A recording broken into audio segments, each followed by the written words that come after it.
Okay, here we go. So I wanted to say thanks to Paul and Noémi for being here. Just to sort of quickly read off, Paul is a UK-born sociologist who has lived and worked in Croatia since 1993, and he's currently a senior research fellow in the Institute of Economics in Zagreb. And Noémi Lendvai-Bainton is a Hungarian-born academic who is currently a senior lecturer in comparative public policy at the School for Policy Studies at the University of Bristol, UK. And today they'll be talking about temporalities and temporalities of policy translation in the semi-periphery. And they've both been studying social policy in the sort of, would you call it the post-socialist sphere, European sphere for decades now. And I'm very excited to have you here and to hear what you have to say. And I'll hand it over to you. Thanks, Tanya. I wish we could be in Rijeka with you, but the fact that we can't means that we can get people from other places around, so that's also good. If all goes well, I'll be in Rijeka in September next year, celebrating the 60th anniversary of the Belgrade Conference on Non-Alignment. I'll be somewhere in or near Galeb, so look out for that. Thanks, Tanya, for the invitation and for pushing us to do this. In the program, my name was first. My name was only first because we weren't sure that Noémi would emerge from the other side of marking. So it's good to see you, Noémi. But the tip is I write a lot with Noémi and her name almost always comes first. But I make up for that by writing a lot with Sinisha Zrinschak. So it's actually, it's always good to find somebody whose name begins with Z, really. Just some background to this. This paper is originally quite old. It's about 3 years old, and it's one of those things where we did some other things based on this, but we never actually got round to revising and submitting it.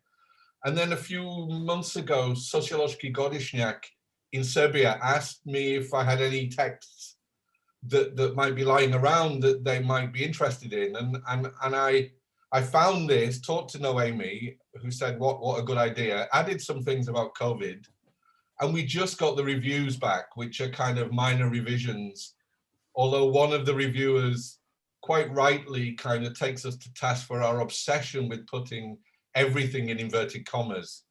So in the PowerPoint, we've tried to leave inverted commas out here. So I suppose the other message is, never give up on texts that you've written a few years ago, because you might be able to revise them and think through them. So we're going to speak for 45 minutes. Noémi will do the first half, and then I'll take over. So over to you, Noémi, and don't forget to tell me when to change the slides, because I'm doing that bit. Thanks. Thank you, Paul. Thank you, everybody. It's absolutely lovely to join you all. I'm forever grateful to Paul for dragging me into academic and intellectual conversation at a time when I'm completely swamped with higher education management issues. So it's a lovely topic to revisit, and funnily enough, when Paul emailed me saying, shall we do something with this text, was exactly the time when I was teaching on a master course and I was teaching temporality.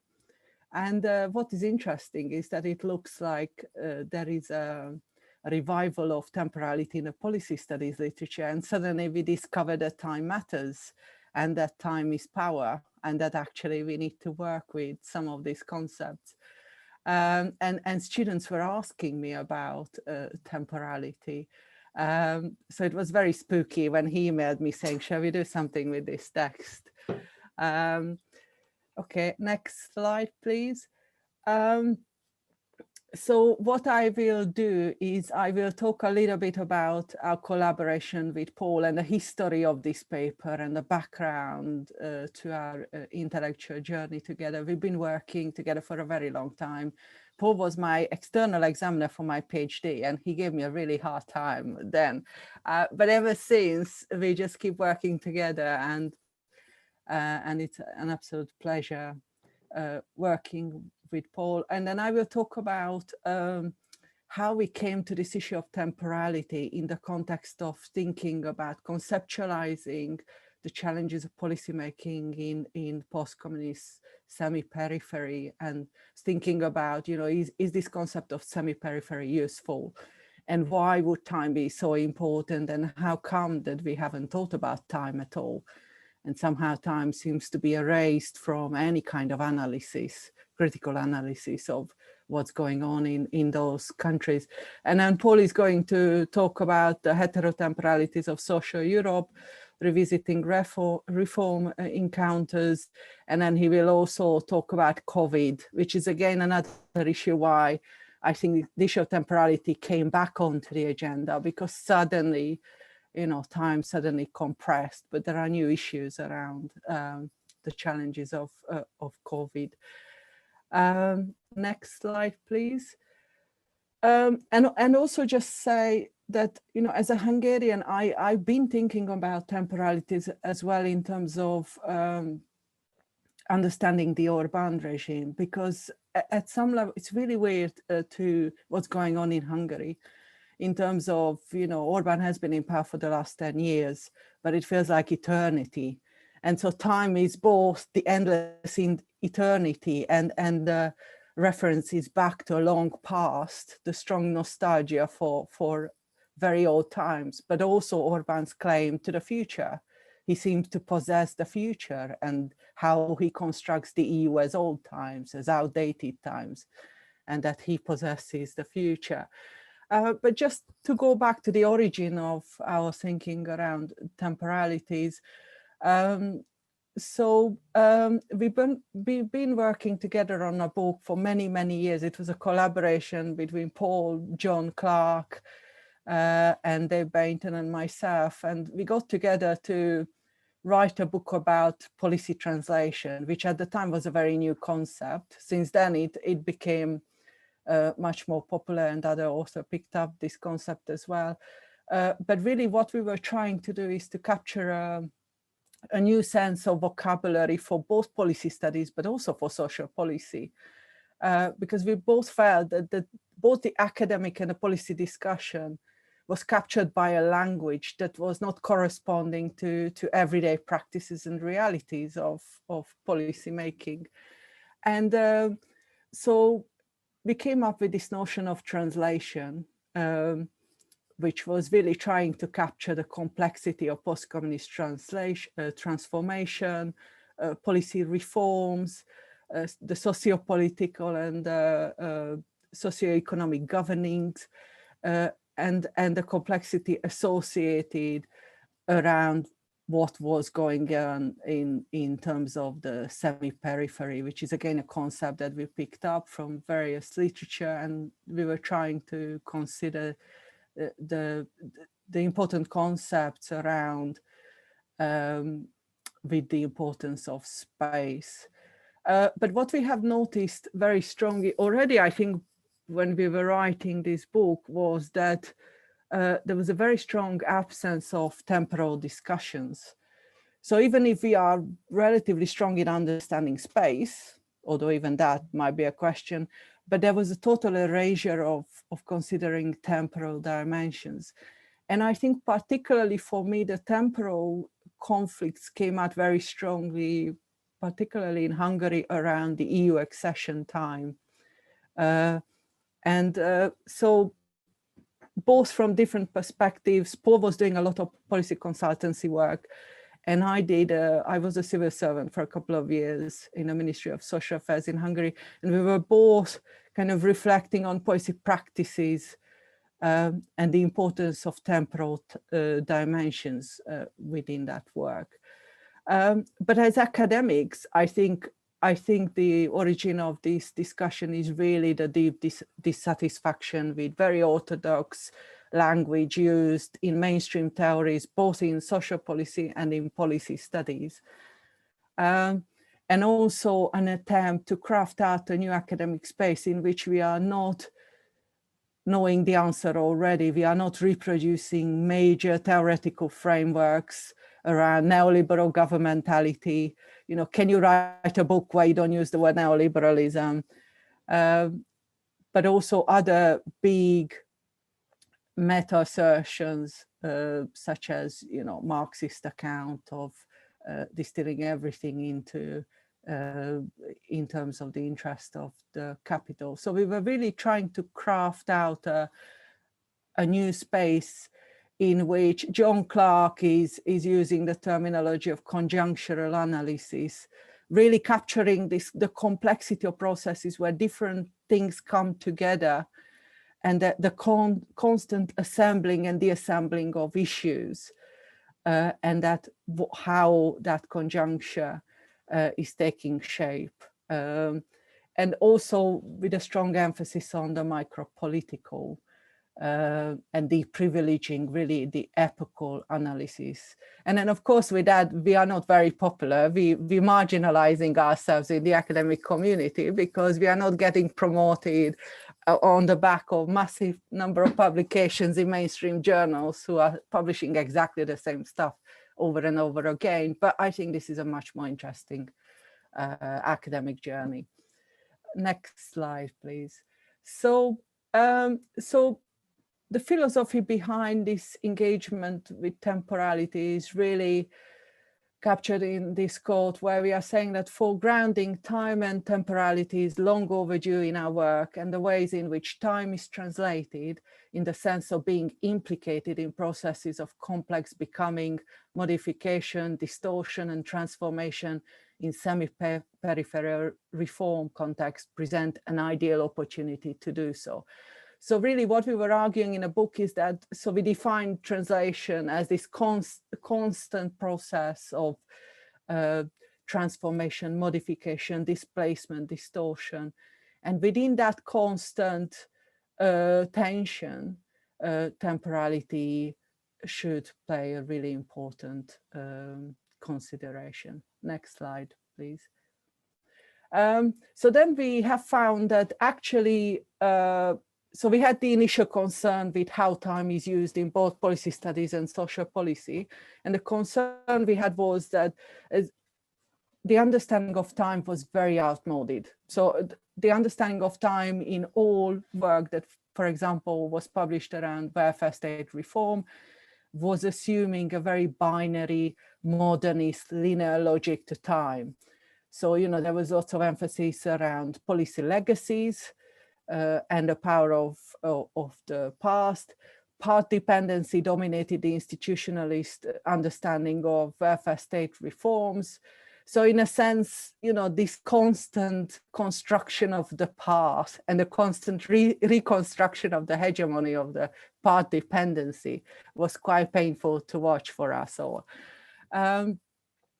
So we were really trying to critique these assumptions because they were legacies of very strong positivist and rationalist accounts, which we felt that did not hold much explanatory power in any way in understanding what was going on in the region. But also we were arguing that actually spatial and temporal dimensions are inseparable and should be treated together.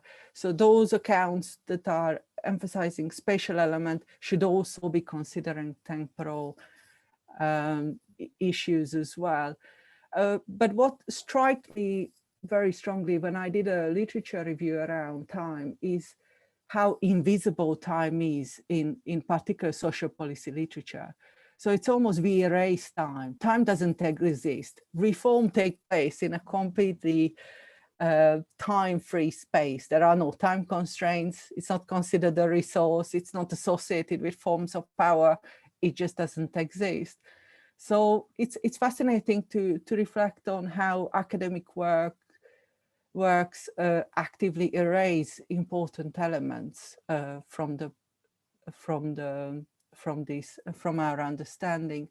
And then, of course, also as part of the book, what we were arguing is that we need to drag out elements that are taken for granted, and we need to try to problematize and visibilize these issues and make them subject to you know, critical intellectual engagement, because they play a very important role. So then we went on and did a literature review around time. And we discovered that actually there's quite a rich literature around this temporal lexicon, coming from a range of disciplines: anthropology, political science, international relations, philosophy, political philosophy. And so we thought that there were a range of interesting concepts that we can work with. So within that, we have considered the notion of chronopolitics. So this is a concept that is understanding and considering the politics of time and the time of politics. There are some very interesting recent work on that topic in terms of racialized time and white time. And also I just recently read a really interesting article on Eurochronometer as a concept, the way in which the EU is creating its own time and it becomes hegemonic in terms of as against any other time. And Paul is going to talk more about that. Then we also have chronotopes, which is, I think, a concept going back to Bakhtin, but it's really trying to capture this socially emergent configuration of space of time, where space and time is considered interdependent. So again, we are going back to keeping the temporal and the spatial together, and that a reflection that this is a social construction. But crucially, I think for our paper, heterotemporalities were a key concept, which is this reflection that there are multiple times. Different actors might work with different temporalities. You know, the Hungarian civil servant who is preparing an EU strategy document will have a different time to that of the policy consultant who is coming in on a project advising the Hungarian government in terms of delivering a structure fund project, or the policy consultant who works for an NGO. And that heterotemporalities are important because they come into conflict in terms of what are the set targets for particular outcomes. It comes into conflict in terms of how reforms are delivered, the continuous tension in terms of the fast and the slow, and the multiple trajectories of temporalities here. For example, the different temporalities of the government and the ministry, and then the different times of local authorities and their welfare systems. But also this notion of hegemonic temporalities, which is that, you know, this is not a flat landscape, and that hegemonic temporalities will be incredibly important in understanding how time is subject to power, but also how time is power in itself, and what are the hegemonic patterns within these processes. But also how, you know, challenging this idea of time being a linear modernist constructs, identifying temporal ruptures are really important. So, you know, we are not always going forward. We are sometimes going back and sideways, and that these ruptures, again, amplify the heterotemporalities in so many ways. But also asynchrony, for example, where there is a complete disjuncture between different synchronist dynamic. And then there's also literature around queer and straight time, for example, the multiple ways in which time is socially constructed, but also become subject and main drivers in terms of producing social inequalities, for example, and play an important role in political subjectivities, for example. And then just finally, so we have been working with this notion of semi-periphery, and does it matter? And if so, why does it matter? And I think we have to be slightly careful in how we contribute to the reification of this concept, and how we are reconstructing, you know, implications of hierarchies with that concept as well.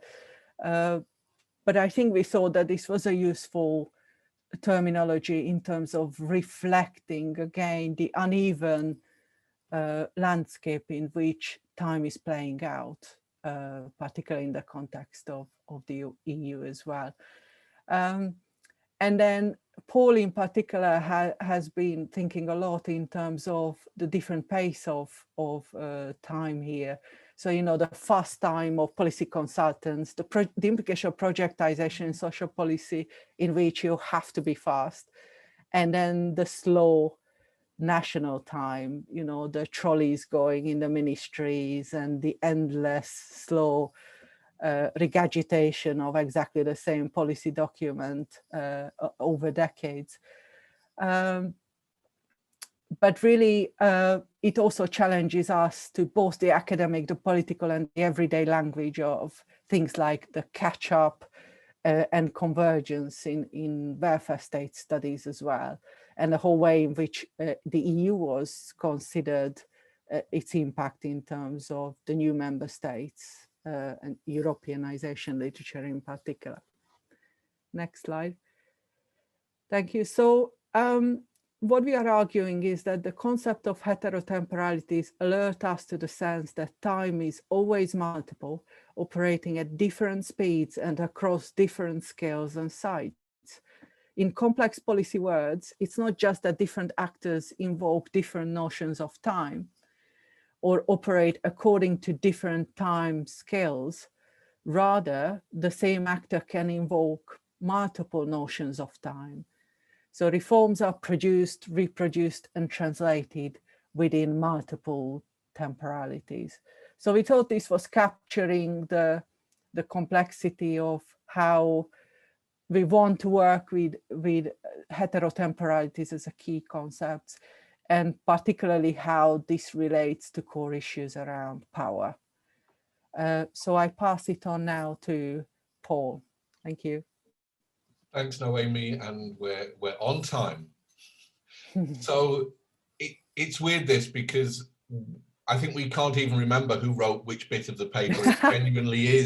It genuinely is a joint paper, but it's nice for me to be able to kind of focus more on the empirical element, because I'm normally the one who does the theory kind of bit. And Noémi has beautifully, I think, already prefigured some of the things that I really want to talk about. And the social dimension of EU integration and accession has been, I think, for Noémi and I over a long time, not just an academic concern, but very much a political and an emotional concern, really. We wrote another paper which is incredibly scathing on the kind of, not even just the social dimension, but the temporal dimension of EU accession, in which, you know, there's kind of this notion of how ready are candidate countries to be part of the EU. And that kind of is a temporal journey from being an infantilized object of progress reports to being a full subject within the European Union. And this is even presented discursively and institutionally in these things like progress reports. Some progress has been made, a little progress has been made, so on and so forth. So time gets expanded for some candidate countries. Bosnia-Herzegovina, in a sense, the same progress report gets written every year. And yet at the same time, when you do become a member state of the European Union, you're no longer, or rather when you finish the acquis and you're not quite a member state, time is compressed. So you actually, there isn't the space for kind of critiques of your human rights record and so on.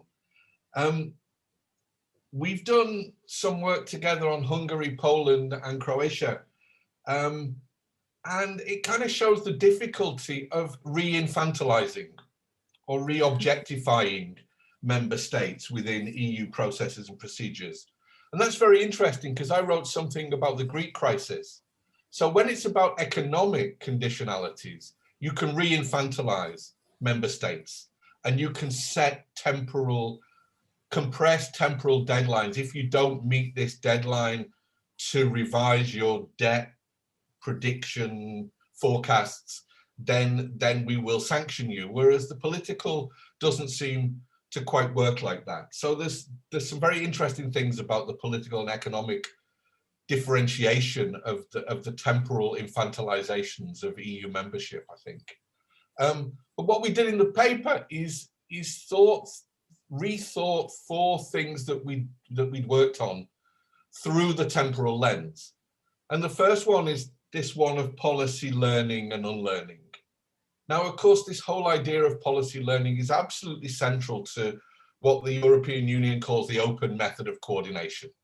First introduced in employment and then extended to the social sphere, where the EU doesn't have very many direct disciplinary mechanisms, but it encourages member states to report against agreed indicators, and it has policy learning. So if Finland is supposed to be really, really good at the transition from school to work, then you get the Finnish government and some Finnish experts to hold a policy learning workshop for other states that say they want to learn more about this.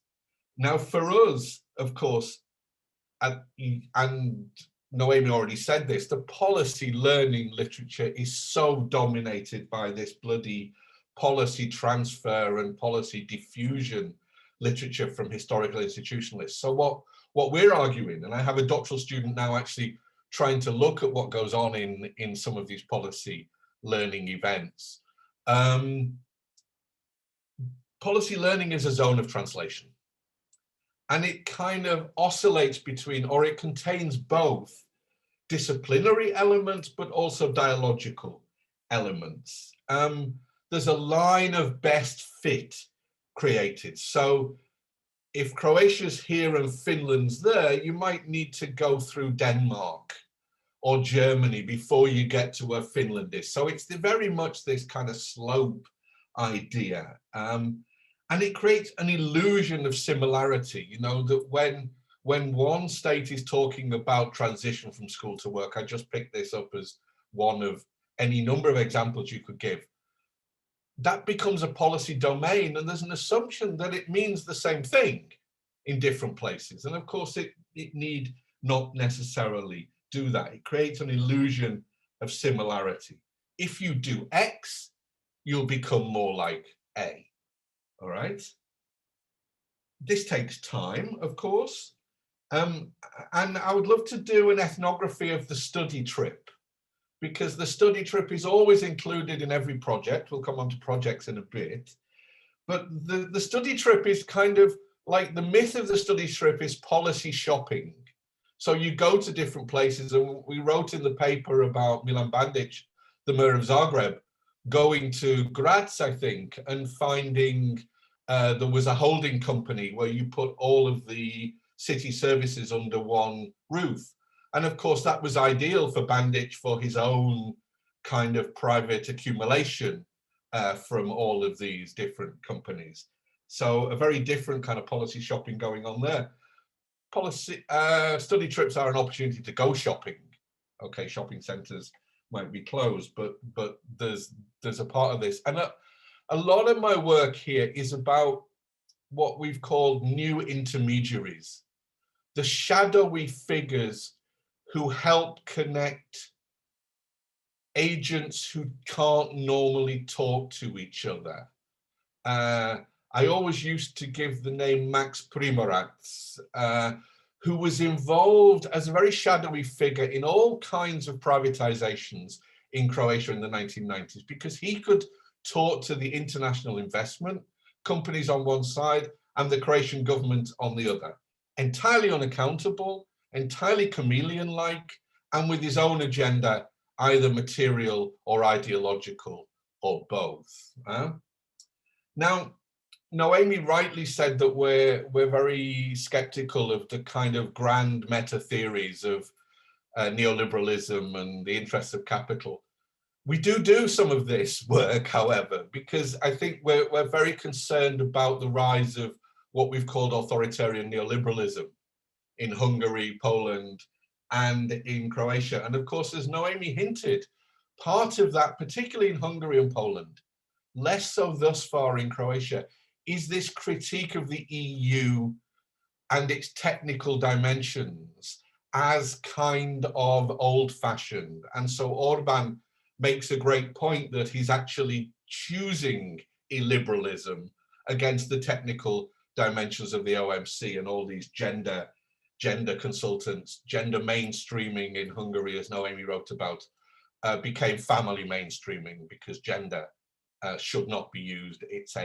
It is already a concept which is problematic to the Hungarian leadership.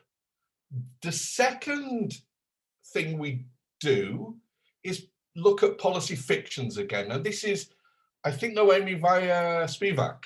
Noémi in the book, the chapter in the Making Policy Move book, there's a beautiful chapter on policy fictions.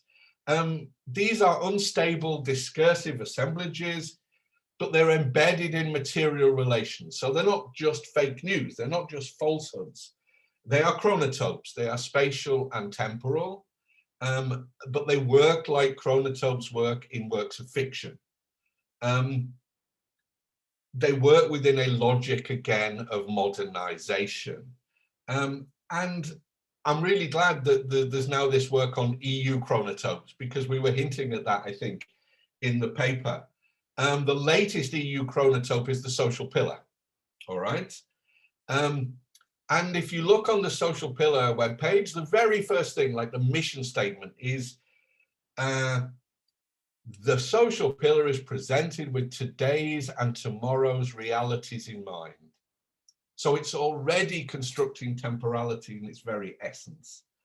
So the EU social dimension is the most advanced in the world, but it needs modernizing to fit in with new times and new challenges, all right?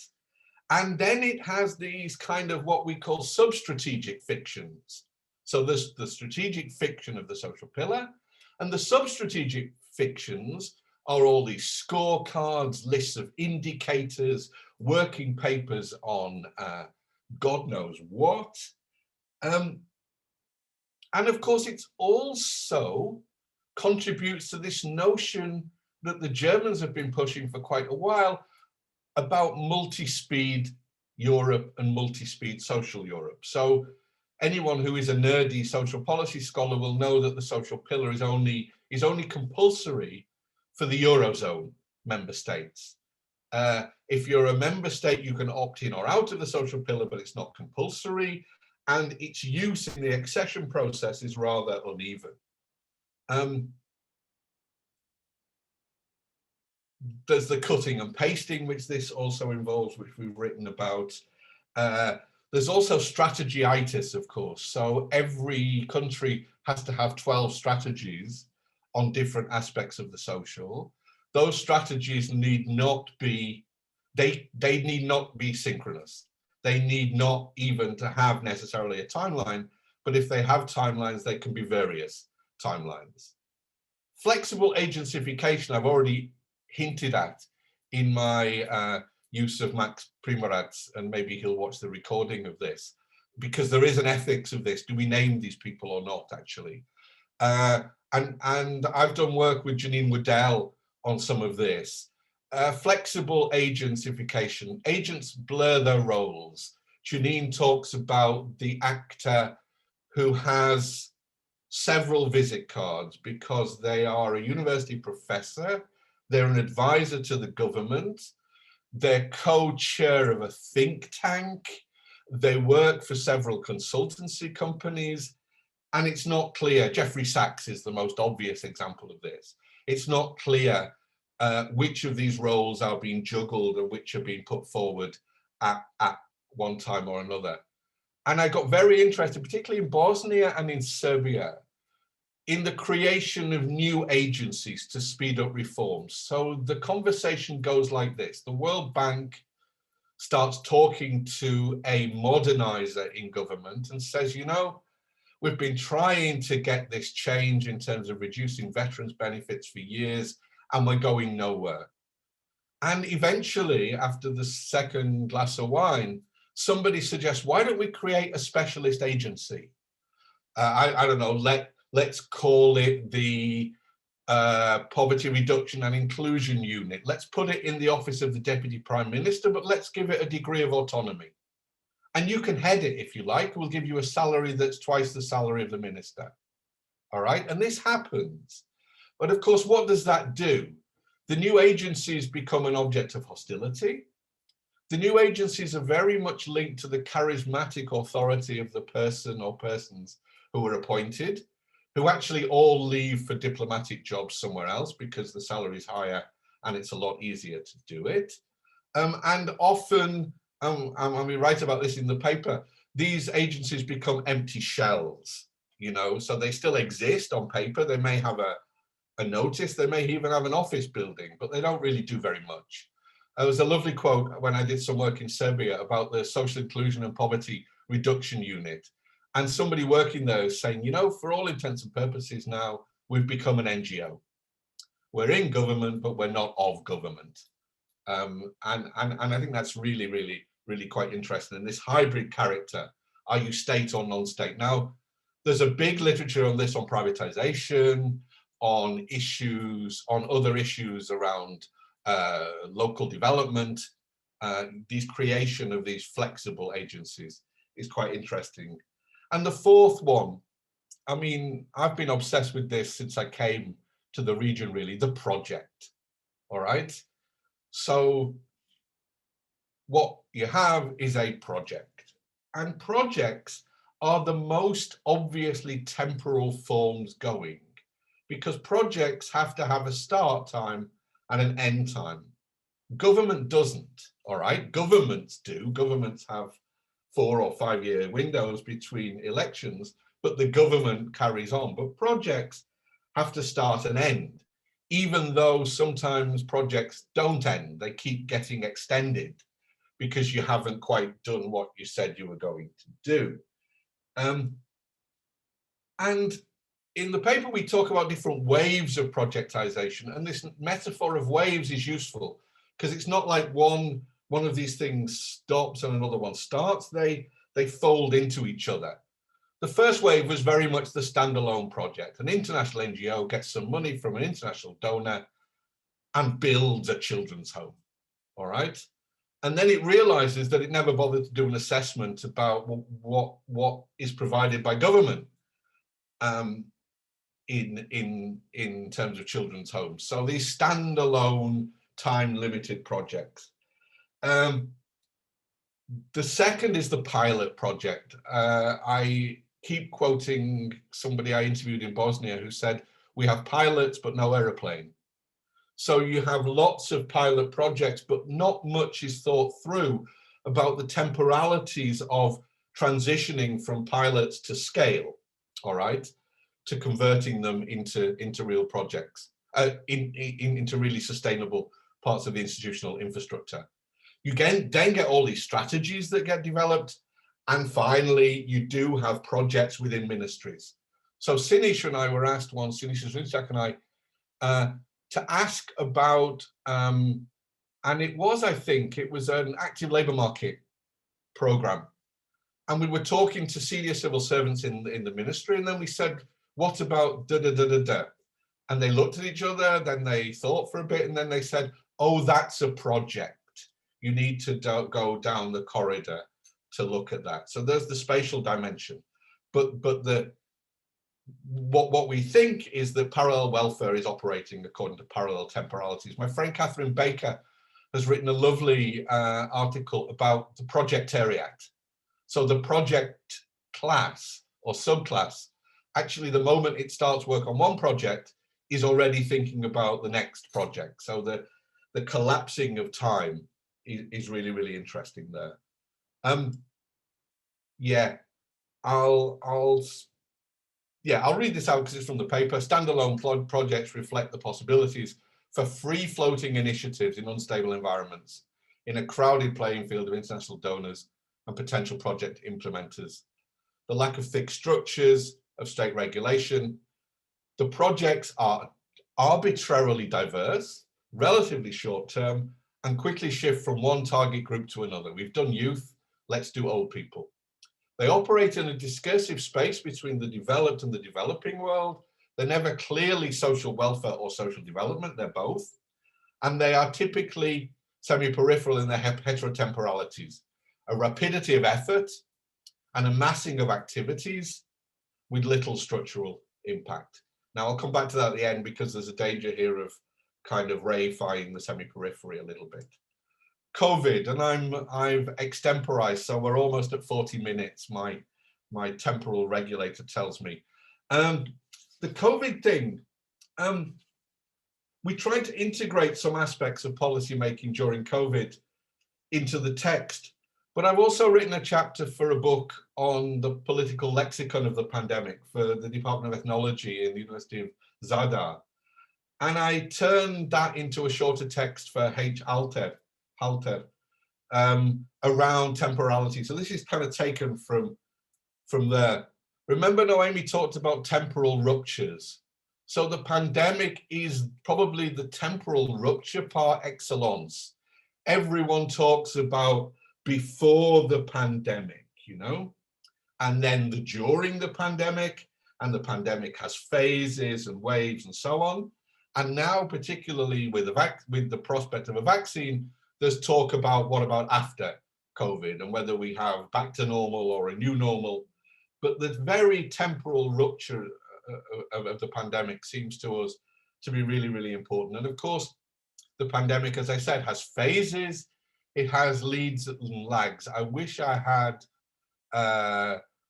some money for each time somebody says in 2 weeks' time we will be where Italy is today, or the minister yesterday in 3 weeks' time the number of deaths will start to fall. So this kind of the science or pseudoscience of predictability around the pandemic is really, really important. But in terms of everyday life, time loses its shape, right? There's a disruption of the everyday rhythms and routines. Time appears out of control, and for many people, time is actually stolen. So these temporal reckonings co-produce temporal hierarchies. People are said to have time on their hands, but actually we have time on our bodies. And we have time in terms of the cyborg notion that we spend most of our time now in front of computer screens, one particular strand of the middle class. And of course, there's no time to lose. And the differential temporalities of the regulatory mechanisms of vaccine approval now becomes a kind of political weapon for one side to say to the other, oh, you're too slow, you're too fast, and so on and so on. I also wrote on value, and I think, you know, this distinction between essential workers who not only have to turn up to work every day and work in very difficult circumstances, but sometimes have to work longer hours, have to move out of their households so that they can live near where they are. And then on the other time, furloughed workers who don't work, but their bosses their owners get paid. So this is fascinating in terms of Marxist notions of value. And care work. Who knew that care work was actually quite so important, and that care work divides into paid and unpaid work. And if you have to travel to do care work, you can't do it. There's an old people's home at the bottom of my street which still bans visitors. And so this is important. And then time, work time and home time, and the blurring between work and home, working at home whilst juggling children and cats and dogs. And don't get me started, but the Neo-Eugenicism that was never very far away from the surface, but have really come back now. So Neo-Eugenicism is the identification of undesirable traits and the discouraging of the survival and reproduction of individuals who have them in order to improve society. So now it's moved from who should be allowed to have children to who should be allowed to live and who should be made to die, all right? So it's only the old and the sick. I've been obsessed with the notion of comorbidity because it turns out that 85% of the population over 40 have a comorbidity as it is defined by the Ministry of Health in Croatia. But my point is that policy is made on the basis of these things. For many, time was stolen, lives were cut short, comorbidities, all right? Furlough comes from the military of leave, so it's also temporal. People having more time on their hands than they ever expected, and then they turn out not to. And we're at 45 minutes, but I'm on just about the last slide. So this is really by way of conclusion. Noémi's right. We wrote this 3 years ago. There's been an explosion of work on temporality since. There are even now works which talk about going beyond temporality. But we think, you know, let's reinstall this within critical policy studies. We need ethnographic studying through. We need to look at the impact of unstable welfare assemblages, not welfare regimes, study frontline workers and service users. The work we've been doing on Hungary, Croatia and Poland, the temporalities of variegated austerity capitalisms and neoliberal authoritarianisms, connects with new critical geography because we're on about layered welfare and disciplinary temporalities, very much the Greek case. For me now, Marina Blagojević's work on semi-periphery is more useful if we think about processes of semi-peripheralization. So we need not to reify the semi-periphery, but think about a careful calibration of relations and discontinuities and not a new othering. And the last point, because when Marxists read this paper, they focus on our heterotemporalities, but forget that we give equal weight to hegemonic temporalities, right? So what we're trying to do is very much say, and Noémi said it, heterotemporalities doesn't imply a flattening of power. It doesn't mean every temporality is equal. It's about which becomes dominant in hegemonic processes. And the last slide, power is always in operation. Time always enables privileges and foregrounds, certain kinds of policy worlds over others. So understanding how time produces and limits the possible by structuring our language, our imaginaries, our institutions and our practices make power relations more visible. At the same time, and here we've done work borrowing from post-colonial studies, there's always temporality otherwise. There's always the possibility of talking back. There's always the possibility of subversion, which can inform, morph, and deflect power relations in unexpected ways, which is why you need to do policy ethnography rather more than start with and end with the reproduction of neoliberal social relations. 47 minutes. So I took much longer than Noémi did, but I enjoyed it anyway. So there's our email addresses. We're revising the paper, so comments will be useful, but we look forward to your questions. Thanks a lot.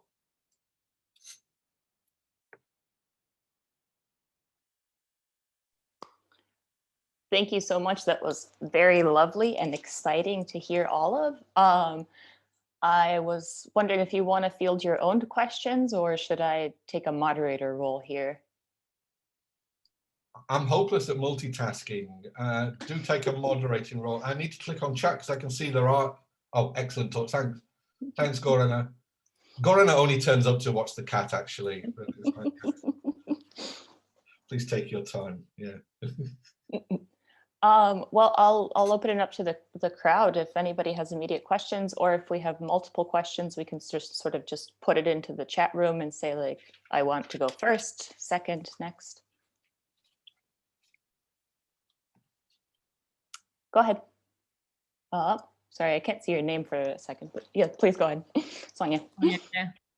Hi, thank you so much for the wonderful talk. Always I'm a huge fan of Noémi's brain in general, so thank you for sharing that. And Paul, don't get offended, but of course I also like follow and like your work. But so something that I wanted that you got me inspired to think about is also two things. One is something that a colleague, Kori Udovicki, who was both the minister in the Serbian government and UNDP representative in New York for Europe and Central Asia, always mentions, is that while she was in the UNDP, a small reform took 3 years, and this is like top selected staff from the world all over the place, very hard to get into the UNDP.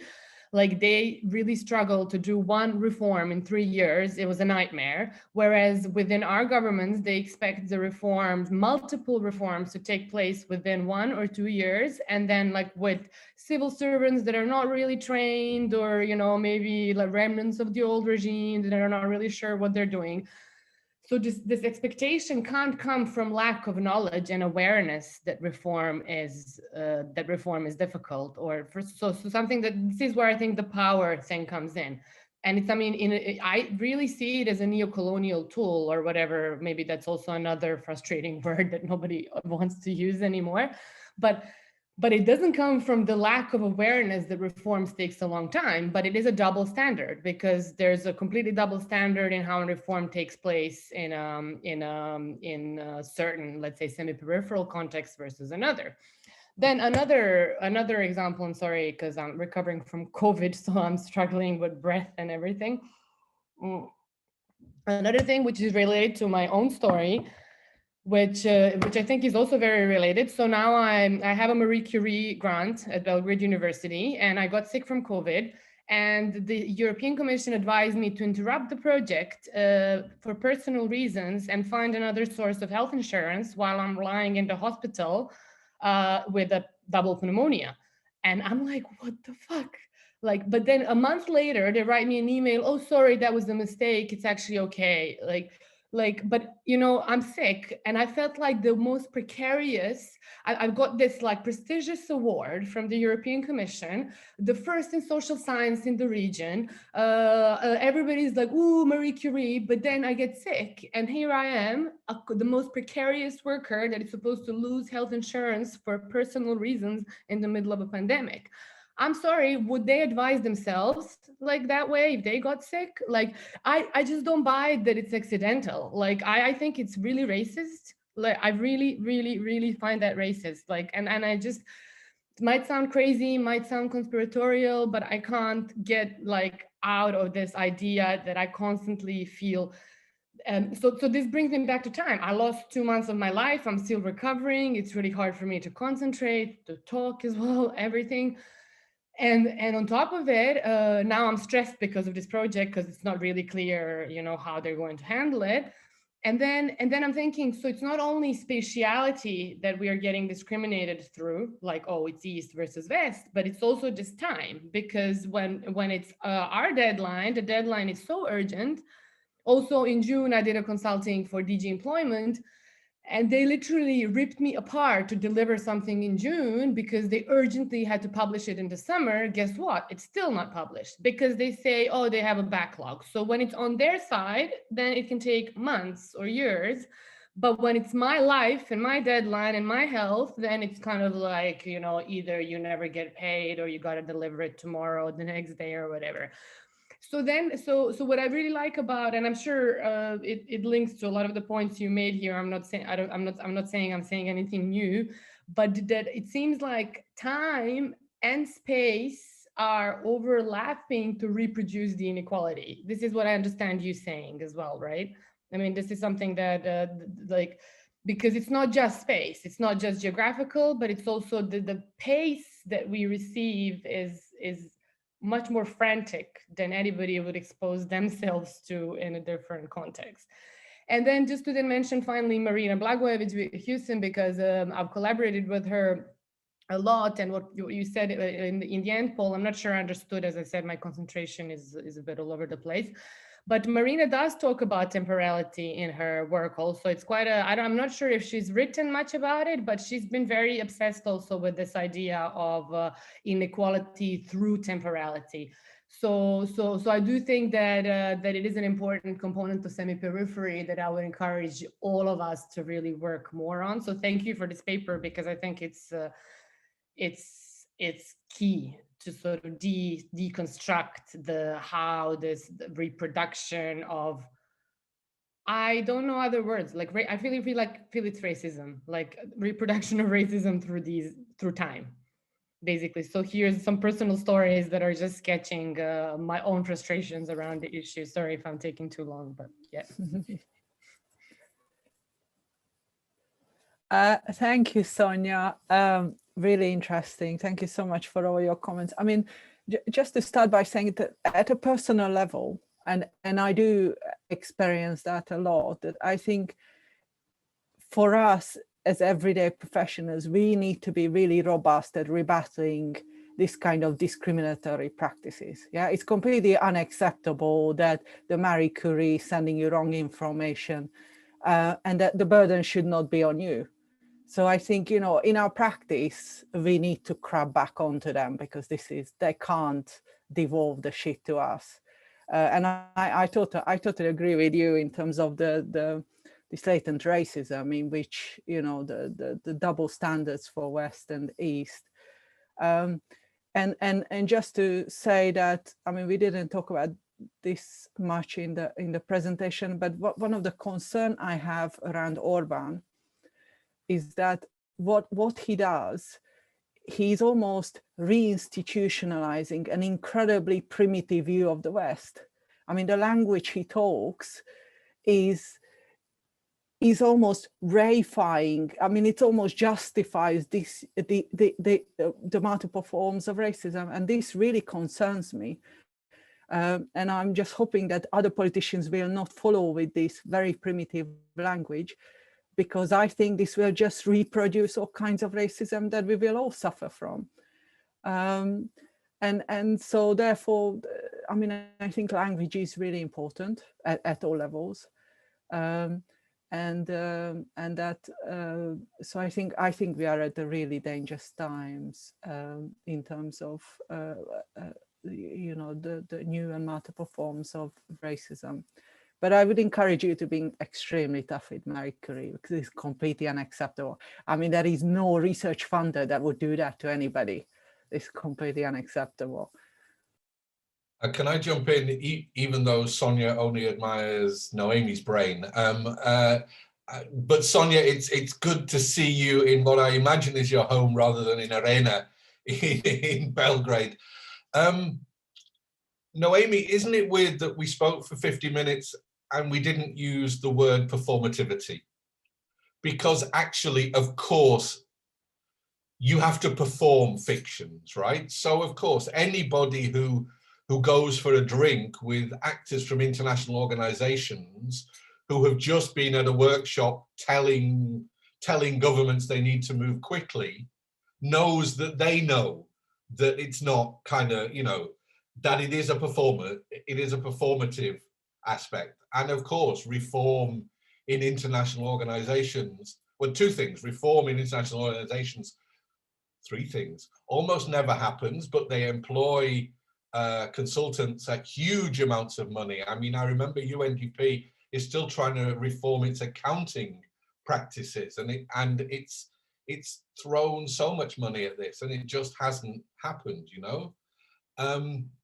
But that it is performative, and it is very much, you know, saying one thing in private and another thing in public.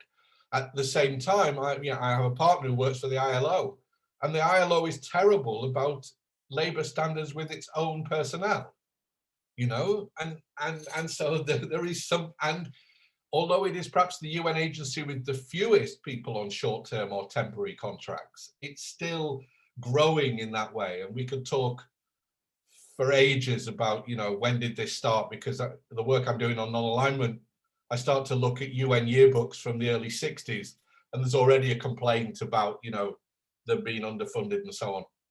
Just a point on Marina Blagojevic, because I did hear from John that you're trying to kind of put together some of her work, and I think her work on semi-periphery is so much better than the work of world systems theory, which kind of divides the world into geopolitical zones. Marina's work is incredibly good at thinking through the ambivalences and contradictions of semi-peripherality and the shifting notion of that. And that's where we really want to kind of go in this. And, you know, what is Hungary? How do we rethink this? And Noémi's right, and you're right. These are racialized categories. Catherine Baker's book on race in the Yugoslav region, whenever this is, you know, even when political culture is evoked, that political culture kind of suggests racialized hierarchies, or at least hierarchies of modernity and backwardness. And yet look at the UK where Noémi lives, and look at all the contracts for COVID given to the friends of ministers, you know? Don't tell me that clientelism is a thing of the semi-periphery. It's the way in which political science and international relations kind of judges this. Yes, I was once in a meeting with the European Commission where they were saying we should change retirement age to reflect changes in life expectancy. And in the break, I said to the guy from the commission, so when do you retire? And he said, at 55. So, you know, the double standards is incredibly important, and we need to talk more about it, really, I think.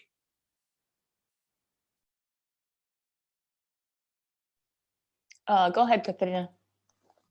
Hi, first of all, thanks Noémi, and thanks Paul for this talk. I've read your work so much, and this was the first time that I heard you speak about it. So thank you, Corona, for moving this online.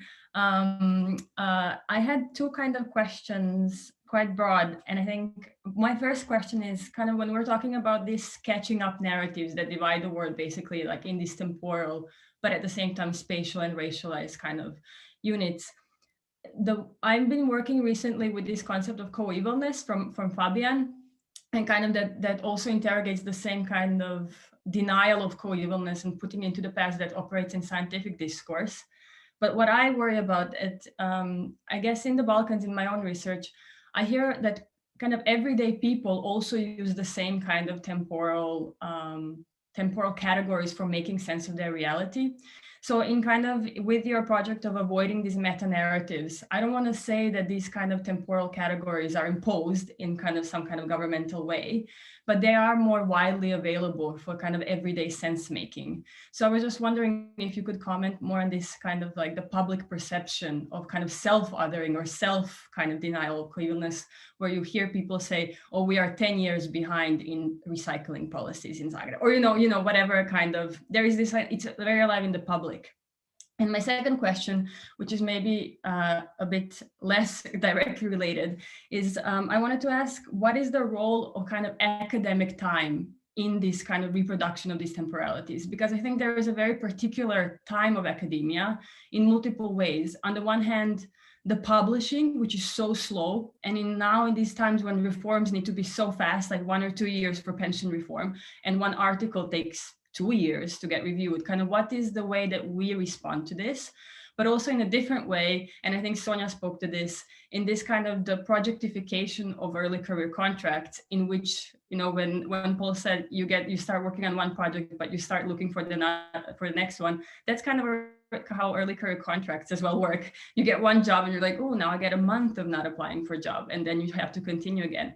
So is there something about the way that we deal with these about our own temporality and how we deal with these phenomenon that influences us? So yeah, but thank you very much. Really fascinating.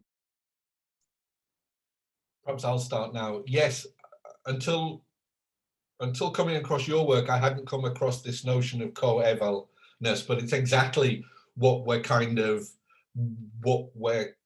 look at. And I think the work I'm doing on non-alignment and your work really comes together as this slippery slope kind of idea. So modern, there is only one true modernity, right? There aren't multiple modernities. There's true modernity and various degrees of neo-modernity and backwardness. And climbing up the slope is actually not that easy because you keep falling back. So absolutely, Katerina, is precisely the fact that time is so ubiquitous in everyday life and in popular statements that we're able to make lots of jokes about, you know, be on time for this workshop, blah, blah, blah. But of course, it is also why Gramsci and hegemonic temporalities become so important, because it's the way in which the translation between different productions of temporalities produce and reproduce power, in a sense. Your comments allow me to bring two more things in that we didn't really bring in. One is precarity. And I don't know whether you've seen the report that Maria Ivancheva and some other people did for EASA on the situation for anthropologists in Europe. But what that showed me was that, of course, early career scholars have this absolute oppression of kind of precarity and temporality, work on one project and work on another. But it seems to have spread so that even people, later career scholars, can we call them, people in mid-career and with permanent positions, are also constantly being forced to write project proposals. The other thing is gender. Gender comes in. I don't know whether you saw the report that, you know, there's been an explosion of new article submissions in social science and humanities during the pandemic, but it's been disproportionately from male authors. And doesn't that suggest something about the gendered nature of the available time to actually write stuff? And Sonia's put here, Sonia will send you the paper, but there's this lovely book on Gramsci, which I'll have to look for, which actually finds that Gramsci wrote more about temporality than people would have thought he did. It's a really short book. I know it's in the office and not here, but one of the chapters is on how one might think through hegemonic temporality using Gramsci.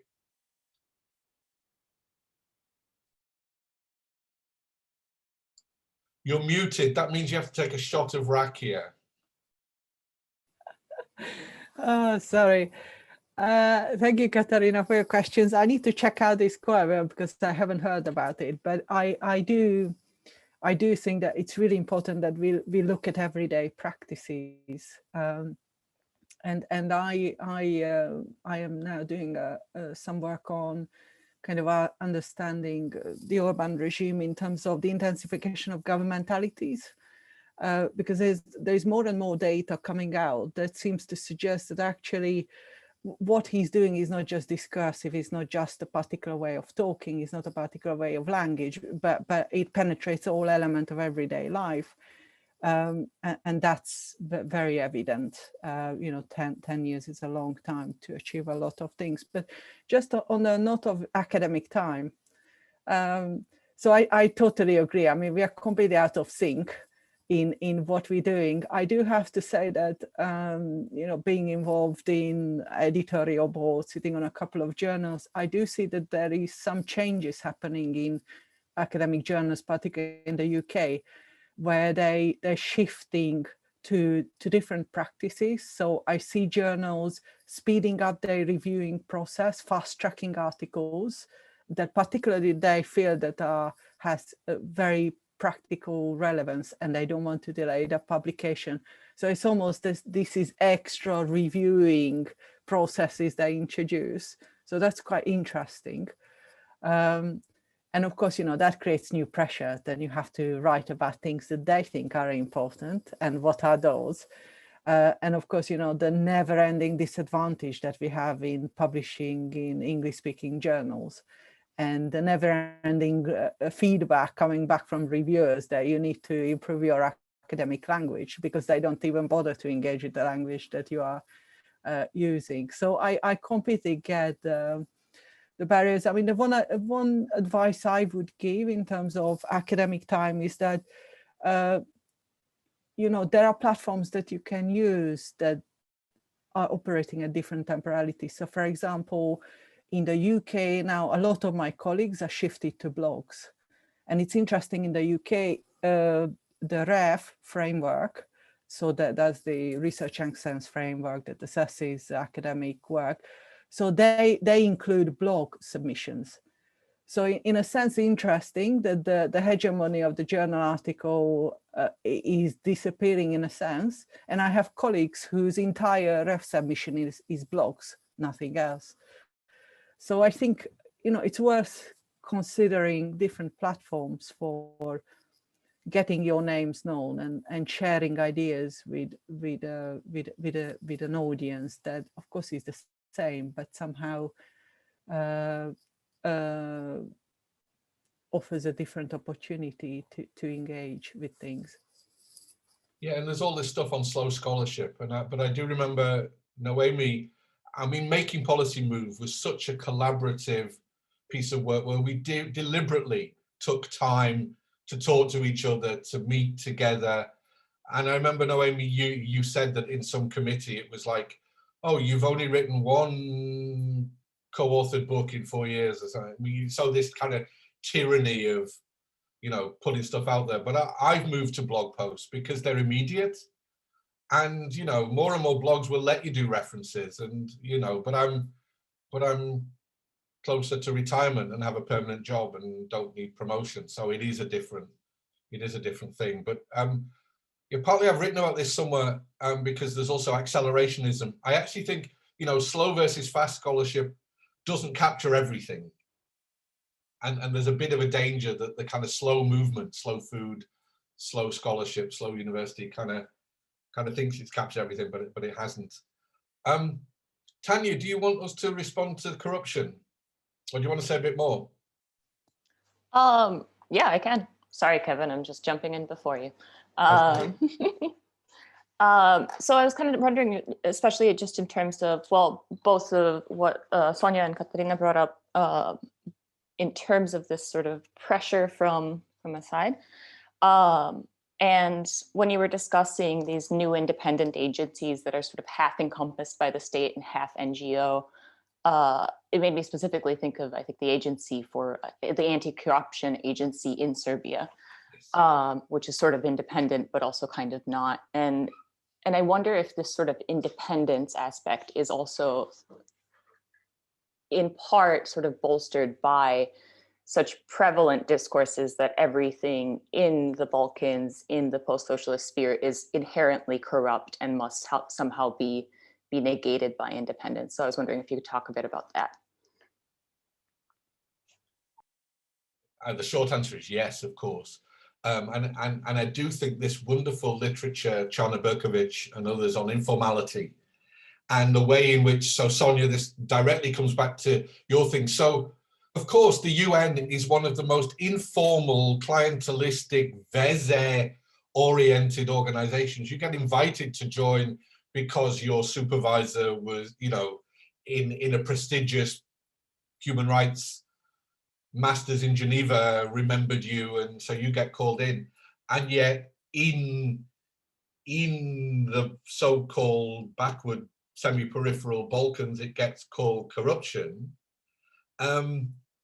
It is really exactly what's going on. So there was the study in Bosnia-Herzegovina where it was like, so economists started saying, so how much do we need to pay customs officials so that it won't benefit them materially to take a bribe, right? And of course, from that came the idea that no, you couldn't possibly, but you might be able to find some uncorruptible officials and you create an agency, all right? So there's actually a material dimension to some of this as well, in a sense. Steve Sampson has written about the kind of global corruption business, so the way in which some of the anti-corruption think tanks kind of work very carefully and closely with modernizers. And I think it's, you know, it's a really, I kind of even don't use the word corruption in my work because it's such a label, right, for a complicated set of global practices that take particular forms in particular temporal spatial conjunctions always. But yes, the list of agencies, how they work and what they do is really important. And what we need to do here, of course, is network analysis, because we need to look at who's jumping scale, who are the intermediaries and Sonia mentioned Corey, so I can mention her in a sense. You know, those actors who both have a global footprint, but also have a certain local or domestic footprint, you know, as a reformer, become incredibly important. And so it is interesting. So this is going off on tangents. Yugoslavia sent more people per capita to prestigious jobs in the United Nations, but one is always almost seeing that now in terms of, you know, so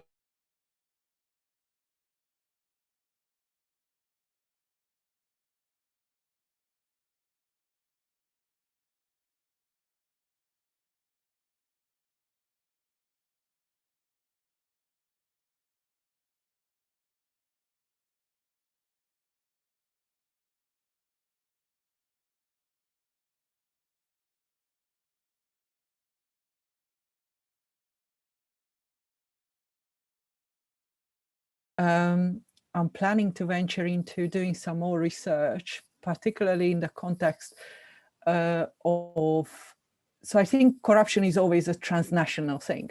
Yeah, it's never local, and it's never just about particular space. It's always co-produced between different actors. And I'm particularly interested in looking at corruption in terms of structural funds projects in Hungary.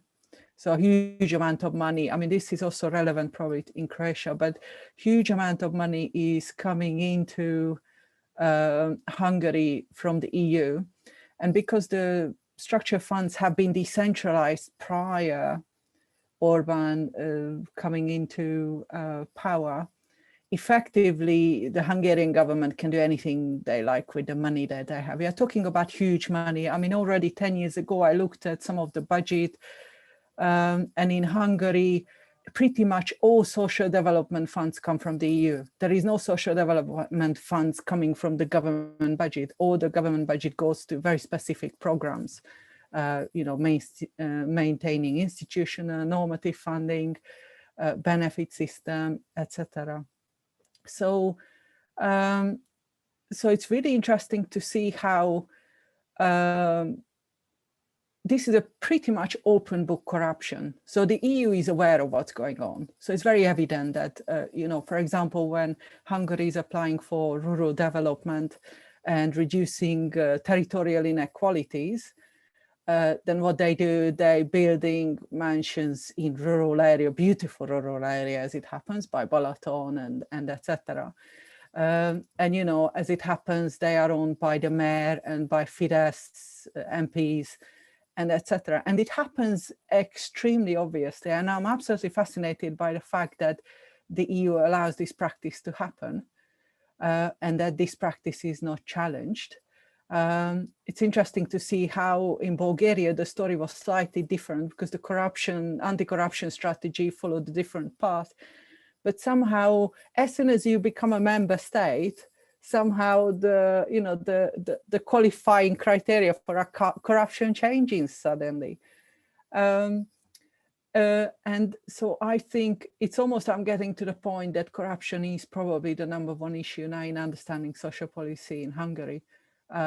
Because what you see on the one hand, there is a radical austerity, so the social budget is going down very drastically. There is a massive retrenchment, funding going to education, to healthcare, to social benefit systems. But then what you have is kind of multiple channels of privatization. So suddenly a lot of money is channeled to religious organization, the Catholic Church, to private organizations. There are new agencies that are popping up. You know, and it's very handy that you have a 2/3 majority, so you can rewrite the constitution, you can redefine the basic terms of public funds. And I think this is a very fundamental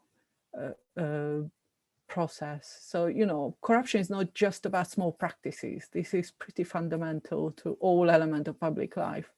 And I'm getting increasingly interested in kind of applying that concept to social policy more. But of course, Paul has already done interesting work in corruption. but I think it's a really interesting topic, Daniel.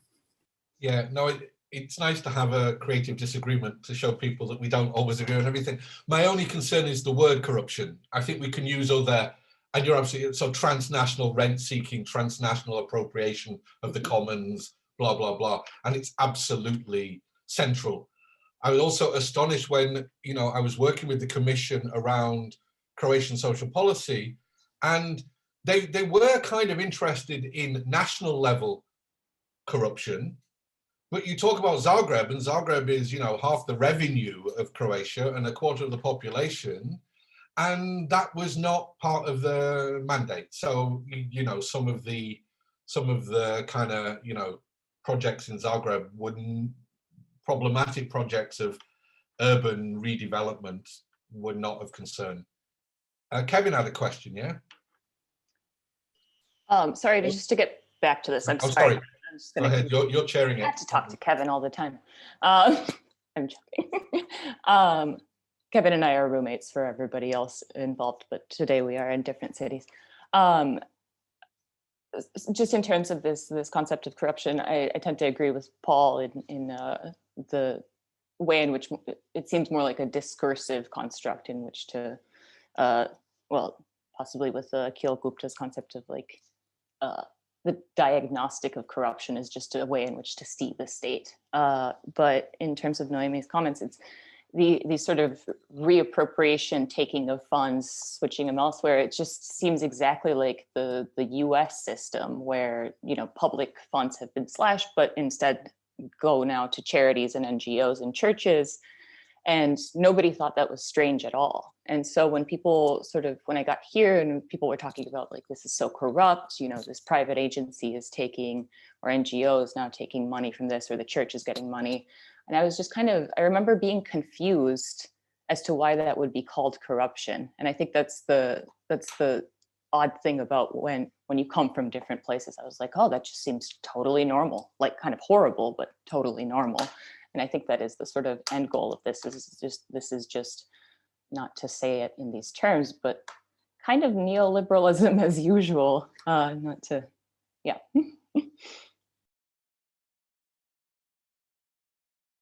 I'll let you go now, Kevin. All right then. So actually my comments would have actually been much more relevant a few moments back and no longer are. Which is a nice reminder that Chronos was not the only god of time for the Greeks. There was also Kairos, who was the god of the opportune moment when everything is properly aligned and you have the co-presence of participants in the right situation and the perfect time to deliver a comment. However, Kairos is always fleeting, and it seems he has passed. Though if anyone's interested, there's a wonderful relief of him in a monastery in Trogir. Do check it out. So anyway, yes, relevance. So I was going to say, as far as Gramsci, I haven't read Filippini's work. Perhaps she mentions it. I honestly don't know. But there's an excellent little essay that he published in Avanti in 2016, or in 1916, that was called I Hate New Year's Day. And it's some reflections on temporality, specifically this idea of New Year's coming as a break in continuity and a break in chronology, and kind of a year zero moment that we all richly reenact. And he extends this to other important dates that we have locked in our heads as a key moment where everything changes and we think about, oh, the Middle Ages has ended, socialism has ended, and now we're in this new moment where everything that we consider no longer applies. Just one little thing to think about. In terms of academic time and temporality, I couldn't help but notice in my own life as an early career researcher that temporality seems to follow a kind of reverse agricultural cycle, where I spend the fall kind of sowing my seeds and sending out applications. And awaiting the harvest that comes in the spring, where hopefully I'll have some fruit to pick from, though I honestly don't know. This kind of leads to an odd position that Ivan Sheva wrote about, of not even knowing where you're going to live a year from now. And this is the kind of situation that we face with this. Last comment, and this is also more of a question, is related to COVID and COVID temporality.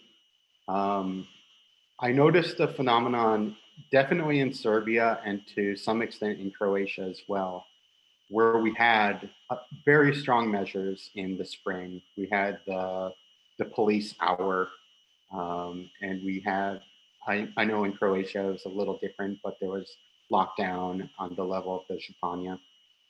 And as a result of this, when these measures were lifted, in Serbia, it happened not coincidentally right before the election. You had this kind of moment where everything seemed to be normalized very radically and suddenly. And at least in popular discourse, and from what I heard talking to people, I noticed this very strange habit of people saying, oh, back during the pandemic, as if it were over, in a time when we're experiencing record numbers of daily new cases that really dwarf what we had in the spring, especially here in Croatia. And people are still referring to the pandemic as having passed. I'm wondering how these concepts of temporality actually enter into everyday life. What kind of processes are used to rate them in the minds of people? And if this can go awry. I don't think it was the government's intention to say the pandemic is over, or that we need to stop being careful, the pandemic happened.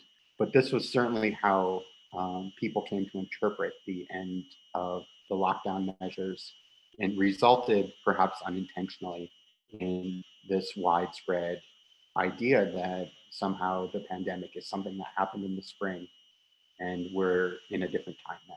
Thanks.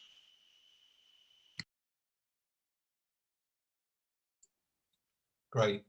So that was worth waiting for. Gramsci. So yeah, I mean, Filippini has one chapter on hegemonic temporality. All right. I've been rereading the prison notebooks, but I need to read that essay, and it would be fun to kind of, because Elisa made the point in the chat that New Year's Eve is going to be different from other New Year's Eves. So it would be fun if a bunch of us would read Gramsci on I Hate New Year's Eve and think about kind of what that means for us now. One of the things I meant to say and forgot to say in the paper, oh thanks, there's stuff about this notion of emblematic moments. So emblematic moments, often you don't know you're in an emblematic moment at the time, but a whole lot of this temporal scholarship says that was a key moment. And all we're kind of, in a sense, arguing for is the micropolitics of those moments, rather more than the epochal politics of those moments. You know, that was the day that neoliberalism died. Well, Jamie Peck's brilliant on this. If neoliberalism died so often that we have zombie neoliberalisms inhabiting the earth in a sense. So, you know, but the emblematics of a moment when suddenly, you know, so many things come together, but come together in assemblage type ways, not in kind of necessarily all closely, carefully fitted together ways, is really important. COVID, the essay I wrote, and I can send you the longer piece because it's now about to be published, actually has a whole paragraph on, isn't it interesting how in Serbo-Croatian a curfew is police hour, policijski sat. So, you know, curfew is defined temporally, but in Serbo-Croatian, the very temporality is written into the phrase, right? And I do think there's this complicated thing about, and I was trying to hint at it, like, so you have the first wave which is this, nobody knows anything about this new virus, so we close everything, right? Then you get the mathematical models and it goes down to zero, and our region wasn't particularly badly hit. We didn't have the experience of overflowing hospitals, right? It opens up for tourism. And then the second wave, there's this kind of notion, and it was explicitly said in Croatia, and I imagine in Serbia as well, we're not rich enough to be able to have a second lockdown. So there was lots of kind of, and what COVID does, I think, is link particular kinds of expert. So you've got public perceptions, and that's layered. You've then got layers of expertise, and then you've got policy making and politics. And how those all fuse together and how those come together. And I actually admit to have been totally wrong, because I thought low trust societies, you would find it very hard to have lockdown. But actually in low trust societies where nobody trusts the government, you know, you trust who you know in government, right? You don't trust the government. In low trust societies, this kind of responsibilization discourse is the worst of all possible worlds, because you end up not trusting anybody and distrusting each other. And that multiplication of mistrust becomes extraordinary in a sense. So I do think that the phases within the pandemic are really interesting, and policy time. So the fact that, you know, the Stoja, the committee, you know, when rates were incredibly low in Croatia, you were getting daily press conferences, and yet when they were going up to really high levels, and I live near the main COVID hospital, and believe me, you know, it's crazy there. For a very long time, the committee wasn't giving press conferences every day, you know, and so the kind of COVID is this amazing moment when expertise politics, political politics, and everyday politics assemble in very complicated and weird ways, I think. The sowing the seeds, you should write this up, mate. I mean, I think, you know, and it is extraordinarily interesting and important that actually, you know, that early career scholarship thing means that you'll probably get a postdoc, but you've no idea where it will be in the world. And how, you know, notions of who travels and why during a pandemic is really weird, because you have family travel and you have tourism, but this group is forgotten in terms of its need to travel to continue to be able to pursue some kind of idea of a career in academia. Yeah, I would just continue with that, because I think, Kevin, the bad news is that academics, us as academics, we are probably having the worst job in terms of the culmination of all the neoliberal pressures in terms of performing us as these outstanding people, you know, superhumans producing absolutely everything on earth, you know, multiple publications, research proposals, teaching. I mean, this is just astonishing. And I mean, I'm at another end of, not at the end of my career, but, you know, I finished my PhD 13 years ago, and I'm at the point where I'm refusing to engage with those kind of pressures. And a lot of different elements came together for me to allow to do that. But it's absolutely depressing. So I don't know whether, you know, I'm not sure I would have become an academic if I known this 15 years ago. But then probably everybody says that. I don't know, policeman, all the different careers, probably this is. Anyway, but there is one point I wanted to pick up from your comment, which is this kind of never-ending landscape of disciplinarity that seems to have emerged from COVID. I mean, it's absolutely astonishing to see that in the UK. You know, for example, Bristol, where I work, is a very liberal city, left-wing mayor, very international, and yet that's the mayor that was the first in the UK to quickly fund COVID marches on the street. And these COVID marches are incredibly unpleasant. So, you know, they can't tell the police to go and march on the streets and pick up people and hand out fines. But the local authorities co-funding it with the government and terrifies absolutely everybody. But also, like in Hungary, there is this, you know, Arundhati Roy has this beautiful quote where he says, you know, COVID, never let a political crisis go, you know, it's always a political gift. And if you look at what's going in Hungary, it's a massive gift to Orban. I mean, he can really do anything he likes, you know, and also the temporary legislations that become permanent, because he says, you know, he created this emergency law, and then he introduced a range of things within that are now permanent. So one of the things that he introduced is effectively the school police. So he placed effectively former police people with tasers, with all the toolkit into schools, because schools are rather rebellious and teachers are not prepared to discipline them. And there are so many ways in which, you know, he for example, replaced all head of hospitals, and he brought the military in. So every head of hospital now is a former soldier who is high in the military now. And it's kind of the endless, you know, punitive disciplinarity is absolutely astonishing. And I'm quite concerned about that element of COVID that I see in all contexts, really. I'll just jump back in. I mean, I do think, you know, I wrote on Facebook something like COVID is the barium meal for the body politic in a sense.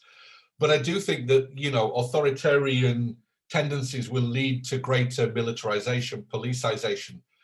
But the absolute kind of, you know, the hypo-Foucauldianism of responsibilization discourse is for me equally troubling, because they go together.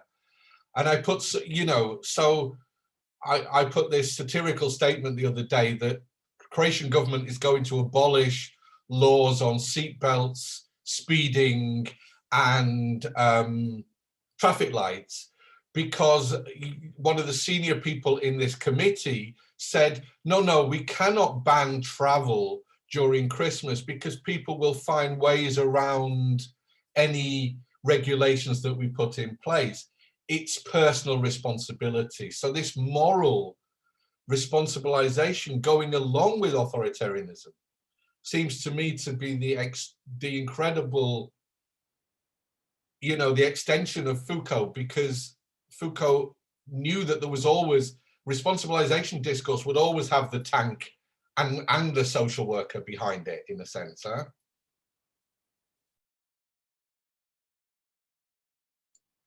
I just wanted to jump in. Yeah, I just wanted to jump in quickly on this moralization perspective, because, and I don't know if this is the case with the rest of the region, but I feel like in Serbia, there's also a lot of this scapegoating going on because when you bring in moralization into the picture, of course, it's always someone else that's doing something wrong. It's never you. Like, people are not aware of what they're transgressing in terms of the pandemic. So, and I mean, personally, like, I literally have no clue where I got this. But there's this assumption that, of course, it's like an STD, you know, it's like, oh, you've been partying and you've been going out like crazy. I mean, I haven't been out in months, but I have been to university. I have, you know, we do have the teachings for under 30 students. We do have small groups where people talk, and then like a TV person shows up to get a statement, just a really quick one, to put a mic under your mouth, you know, to just say something quickly. And all these things are invisible. These things are like, of course, you're not going to get COVID that way. It's just because you've been going out or whatever. And I mean, I'm just so frustrated because now there's this like lynching of even coffee shops. I'm not saying that they're not the biggest spreader, but at the same time, can we like not be aware of what we're all doing like at all times?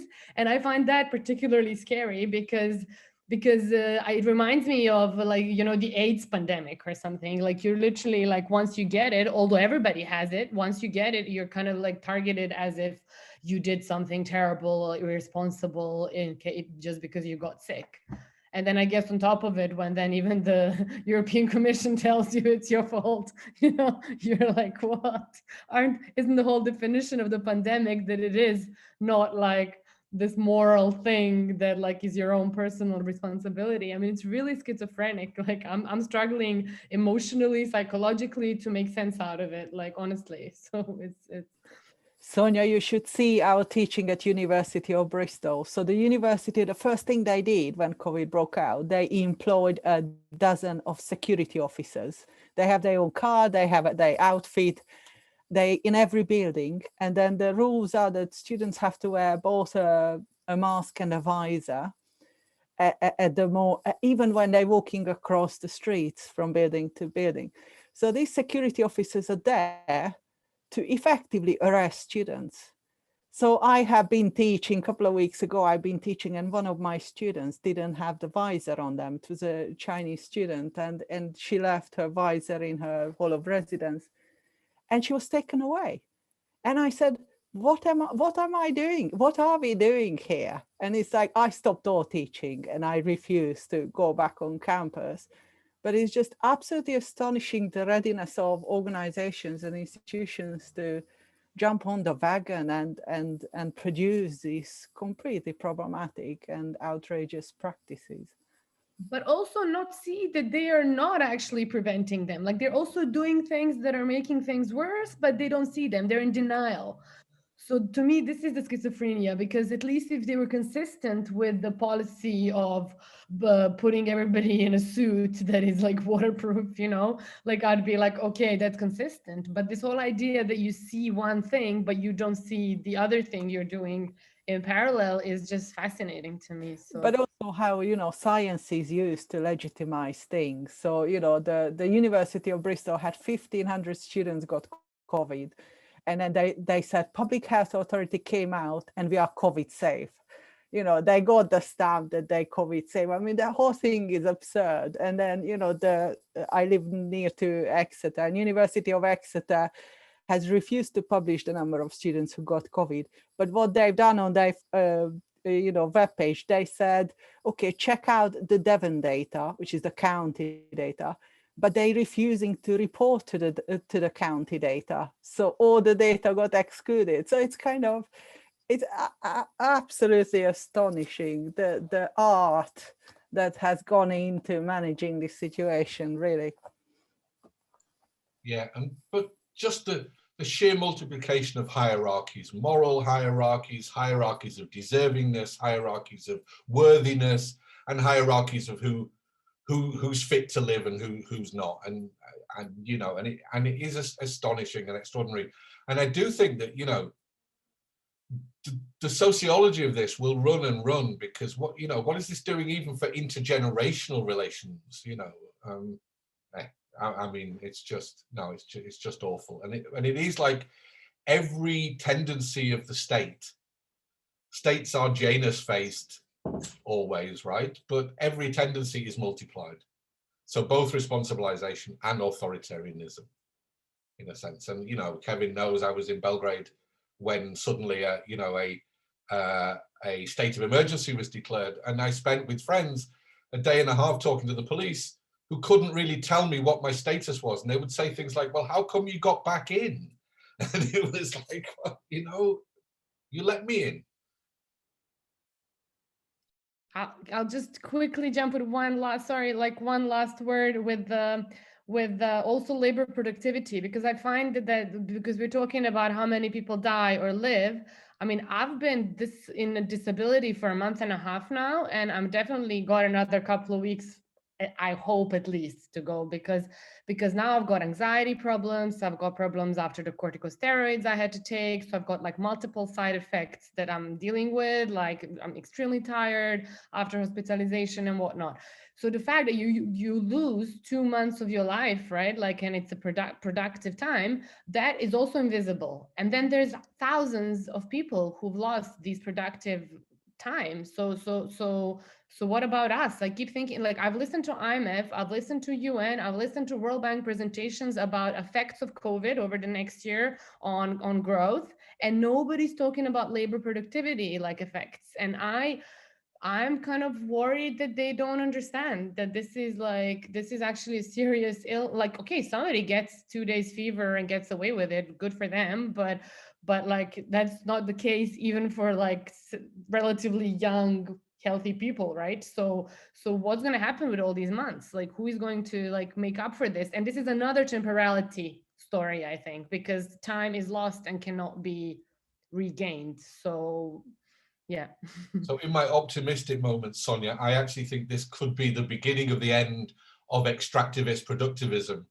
And it's why I've changed my mind about universal basic income. I actually think, you know, if you're going to throw money around, don't give it to bloody employers, give it to human beings, you know.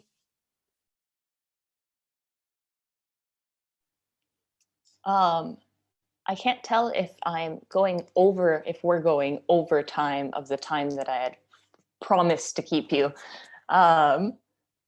So if anybody needs an out, I think that you can take it if you'd like, but otherwise we can keep discussing. It's very fascinating. Does anybody else have any more comments or questions that they want to throw in?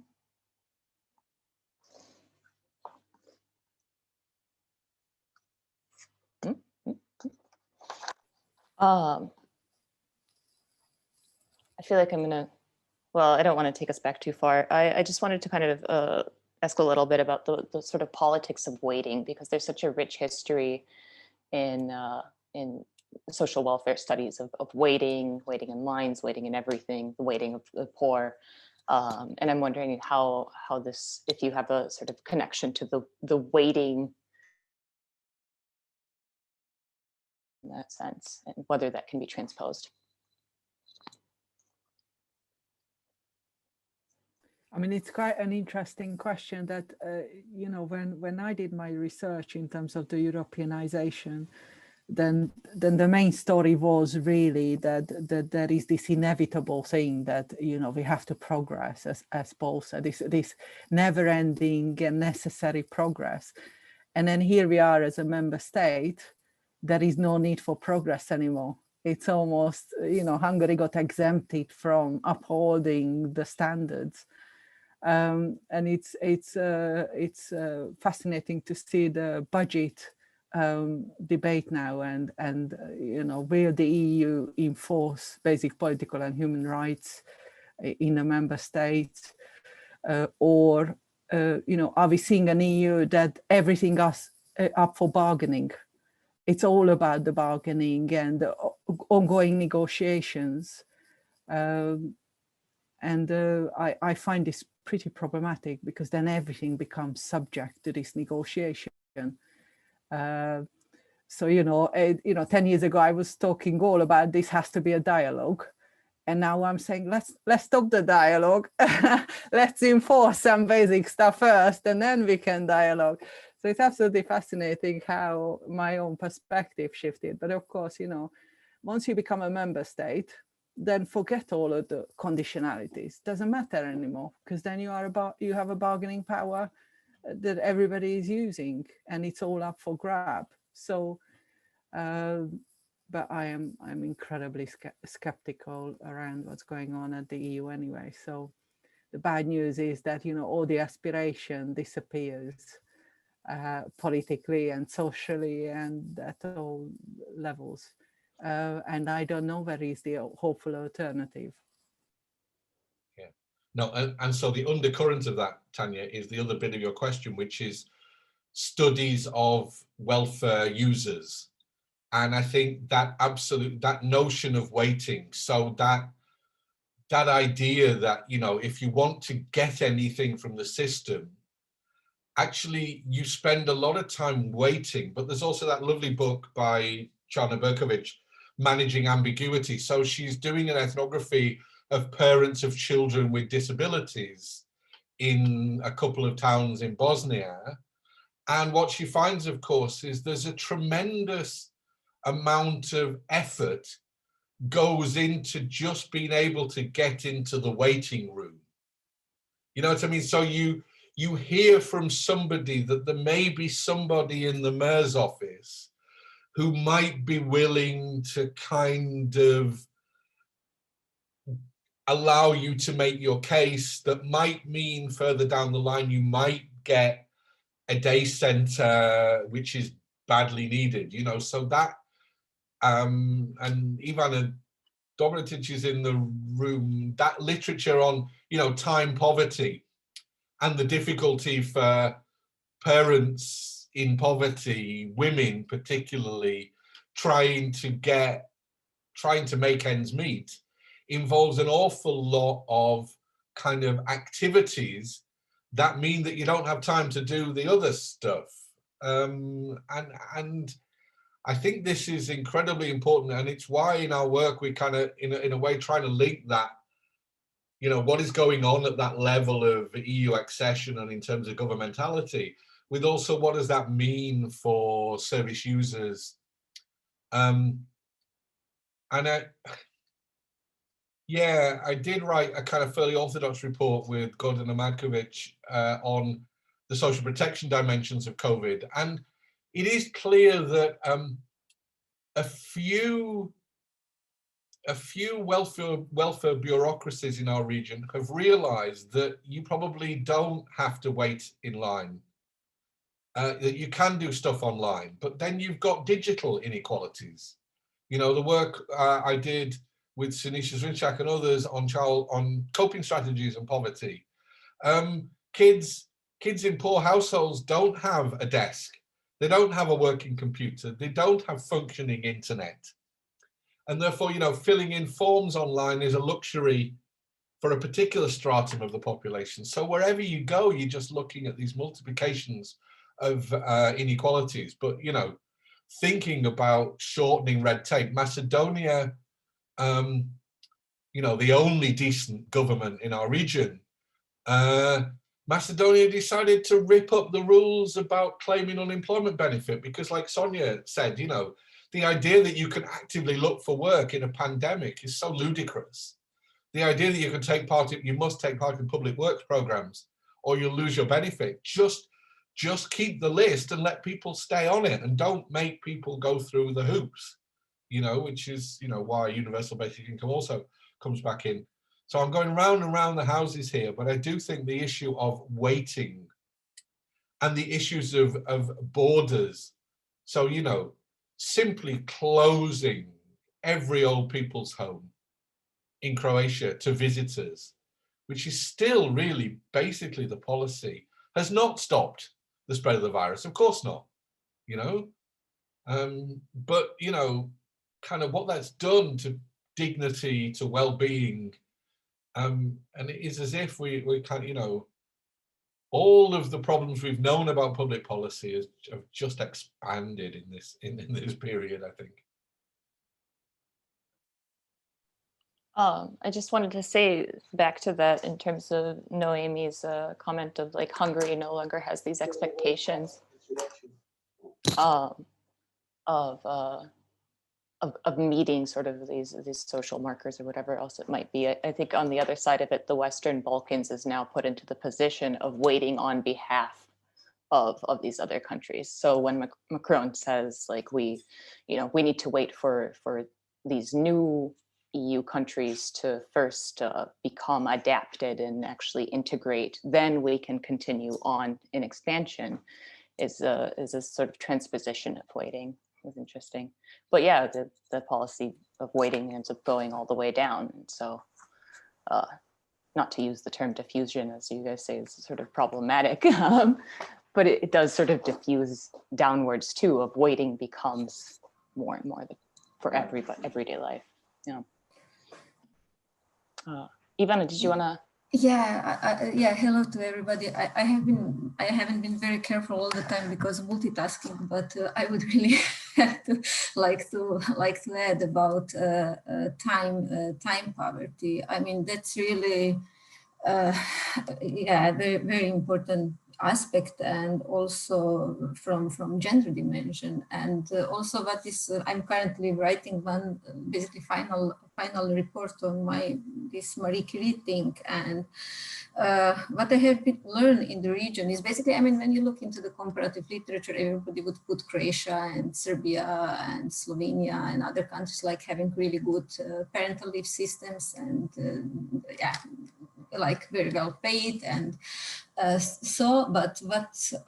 the name probably of my report is going to be is growing invisible majority, because there is basically a lot of issues about precariosity. And basically what I have learned in my project from interviews with parents is basically that they don't have right on benefits because they cannot fulfill eligibility criteria. And basically there is more people like that. And what is happening that basically women are working at home with children and taking some gray employment or taking some contract employments. And so it's basically, they don't have time to be on leave. And some have been basically working in delivery rooms. So it's becoming really big pressure. And on the gender side, the men are really not stepping in. So they're doing everything on their own. So it's quite important aspects in this time parity and care policies. I think it's something which is going to be crucial here. And I can also add on Marie Curie, I have been listening to Sonia. I have been in the same situation. I have first meningitis, and yeah, so, and at the end I opted for part-time for personal reasons, so to be able to finish things. And yeah, they are basically, yeah, for real, it's, yeah, it's a mess. I'm so sorry to hear all these things about your situation. Yeah. No, it's horrible. I mean, it just shows the true face of these bloody organizations. But Ivana, I mean, I do think that the care economy now is also been rendered visible because of COVID. So I don't know, Noémi, whether you saw, there was some documentary, you know, about women becoming volunteers in care homes so that they could see their aged parents. And I mean, we've come to this, you know, or where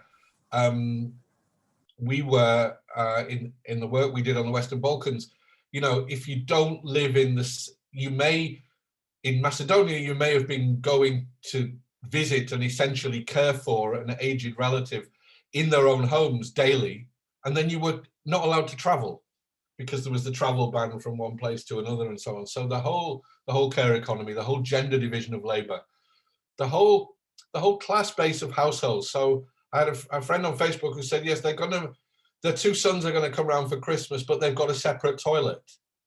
Now, you know, so that already means that this is extraordinarily class-based, you know, like we didn't already know it. Of course, we already knew it, but it just has brought it home.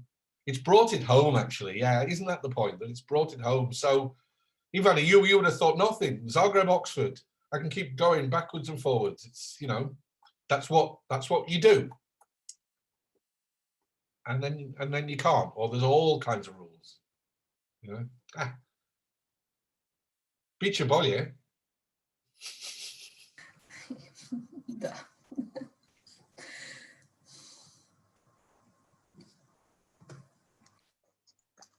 It's 12 o'clock, Tanya, so we can't go through another hour without, you know, we can't, that's temporal disciplinarity, you know. Wait. And I have to leave soon because I'm teaching. So sorry about that, but I have to leave soon. I was just about to say, I think we can wrap up if we want. If people want to stay, they can. We'll just leave the room open, but we can stop the recording. You know, if there are people, perhaps we can start a small group on people studying temporality, if we wanted to in the future, or just a chat group, somebody to share resources. I would personally really love that. And I think temporality is very important to many of us studying post-socialist Balkans. And once your article comes out, please send it to us so we can link and say, here's a great fascinating discussion and presentation based on the article, if you'd like, and we can link back to it and promote it. So can I just say to Ivana and Sonia that, don't give up and don't allow, you to become subordinate. So crab back on your funder and demand that, I don't know why, Ivana, you're going part-time, you should stay full-time and they should fund it. So, I failed in negotiations, so. I don't know whether you get any support with the negotiation, because it just sounds ridiculous. It just sounds completely wrong. And there's a group of alumni, that's what I heard, because I'm planning to fight this. So there's a group of like the alumni group of Marie Curie is gathering all the different stories of the people and then trying to bring it to the commission. So then in a way they'd like to make some sort of a representative group case or something. So I'll definitely, for example, write to them to make them aware of my story. So maybe that's also for Ivana, maybe that's also at least a worthwhile effort. Although of course everybody's always skeptical. Well, there's nothing you can do. But I mean, I agree with Noémi that I think we should push this because it's scandalous. I'm actually planning to call them now because I got this guy's number. But I'm just like waiting for the right moment of like the frame of mind to actually phone him and be like, "Are you for real?" To like keep me on that for a month in hospital with like, and then email me afterwards saying, "Oh, actually, sorry, you could take the sick leave." Like, what is wrong with you? Like, you're at a human level, seriously. Like, anyway, so. Yeah, but I have to say that maybe I have been luckier because I had institutional support here when it happened. So, but on the EU side, there is, No, and it's the temporalities of policy. Sorry, Sanya, you needed to know you had health insurance when you were ill. Yeah. It's not much good backdating the bloody thing. I mean, just the suggestion of that. I'm like, who comes up with this? Like, who comes up with the writing this email? Like, what is the brain process that like does this to a sick person in the middle of a pandemic? I'm sorry, like it's just to me that goes beyond fascinating. And then again, we go back to selection of like, who are these people running these programs? Because aren't they supposed to be the best of the best who are selected to work in these like top institutions because of their ability? Yeah. But if they don't have the ability to like add 2 + 2, like I just it's baffling. Yeah. But Ivan is totally right. It's hit and miss, right? Whether you get institutional support or not. So I've been working, because of the work I'm doing with the American Anthropological Association, working with all these doctoral students who, you can't be a real anthropologist if you're not doing field work, right? So suddenly somebody's got their 6 months field work and they can't do it. And what does the institution do? And the answer is the institution varies for reasons that are not at all clear. Some of them give more time, some of them give more money, some of them give more time and money, but some don't. And there's a real problem, and people are stressed as hell. But my understanding, sorry, Ivana, maybe this is a question for you and maybe not for this forum, but like, I mean, my institution is willing to help, but my budget is limited, time limited by the EU. So if I don't spend it within their time frame, I'm not able to use it. And then because I need to publish and have open source publication and, for example, pay for open source, but if it's not published before their deadline, I can't use that money to pay for the open source. So this is just one of the few. So what can my institution do there? Nothing really, apart from say, well, we'll pay, but of course they're not going to pay for me. They can, we can talk if you want. There are some tricks. Yeah. So, yeah. If you, Maybe leave me your email or something. Yeah. There are some tricks. Yeah. Okay. Yeah. Sorry, I have to go, but thank you so much for inviting me. It was absolutely lovely to meet you all, and thanks, Paul. Thanks, Tanya. Thanks, everybody. Take care. Do get in touch. Bye. Thank you. Bye. Family. Ciao. Ciao. Ciao.